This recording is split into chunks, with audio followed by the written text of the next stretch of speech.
Animation can take on many different forms. For some people, it can look like this, or it could look like this. Whatever animation looks like in your head, we can help bring it to life. Animation to me is bringing your art to life in its simplest way and putting on a layer of entertainment on top of that so that not only is the art moving and feeling interesting, but it's inspiring you in some type of way. I think if you connect the neck like that, because he's leaning back a little bit, so you just want to make sure you get that action. I was in the military first, and when I got out, I was trying to find something that was taking it easy on my body. I just want to make like emotional cartoons that would touch other people. Just watch like that center line of the chest, make sure you get that too. But this looks good. This is where you should be pushing. I think this is the perfect setting for the way he teaches. You can feel the passion that he puts into while he's teaching, and just to get that emotion in the cartoon, even telling the story, even simple gestures. At first when you're drawing, you don't notice it, but once you kind of stand back and look at it, like, oh, wow, I did that. Mile High Animation, we started around 2022. I was teaching as a professor. I noticed that a lot of the students coming to school just didn't have a background in animation as kids. They were coming in without any experience, and it dawned on me that no one's teaching young kids how to animate. And so that was really the impetus for me to begin the studio. Another touch there. Mile High Animation offers classes, workshops, summer camps based around stop motion, hand-drawn animation, computer animation, basically covering as many facets of animation that we can possibly cover in our studio. So if you could figure out that three-dimensional path and keep that hand on the path, it'll really fix the dance part of the hands. Okay. Everything else looks really good. Our animation classes are really foundational. We start with the bouncing ball, as any learning animator would, and we take you all the way through character animation. So whether you're just beginning or you're a seasoned veteran artist, animation really is for anyone.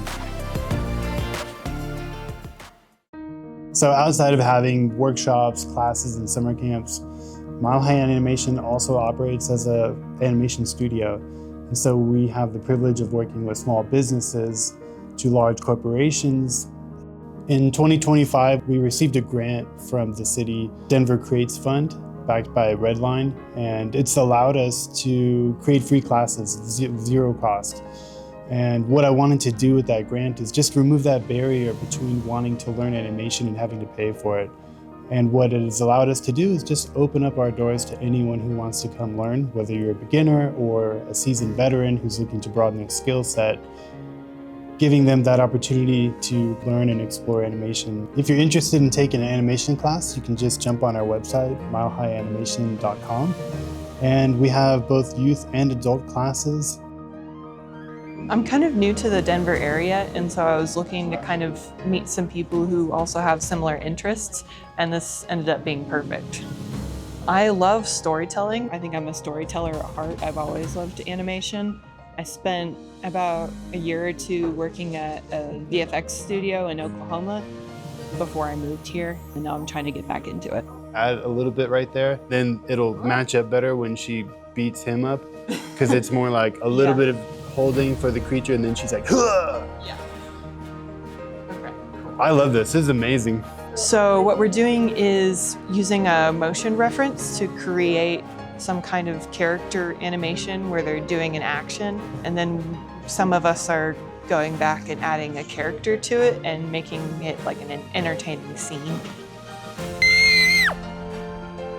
One really great thing about animation is it brings community, because it's something you want to share or possibly work with others on. What I see, especially during our summer camps with the kids, is you'll be sitting there and then they just start busting out laughing because they're entertaining themselves with their drawings.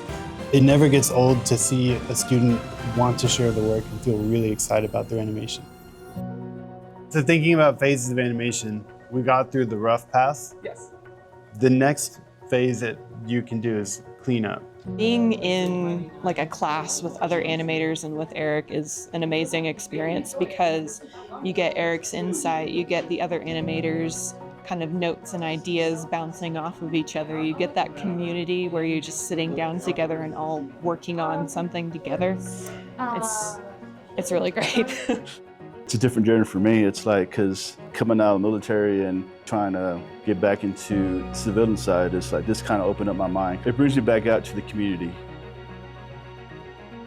One thing I'm really particularly proud of is we're working with a nonprofit called Kaboom Studio Orchestra, and they came to us needing an animated video, but it all had to be made by students. And so we have this ability to take these students, adults and kids that are being trained in animation, and use that towards making a film. And it's called The Grass is Always Greener, and it's going to be out in the fall. And it's something really amazing to celebrate because it was completely student made, and it's going to be really exciting. Oh, there you are, Blippi! I am so sorry! Stay elevated by subscribing to the city's YouTube page for these stories and more. And stay tuned to our social media channels for more content. Don't miss our new episodes of Elevating Denver, premiering each month. Thanks for watching, Denver.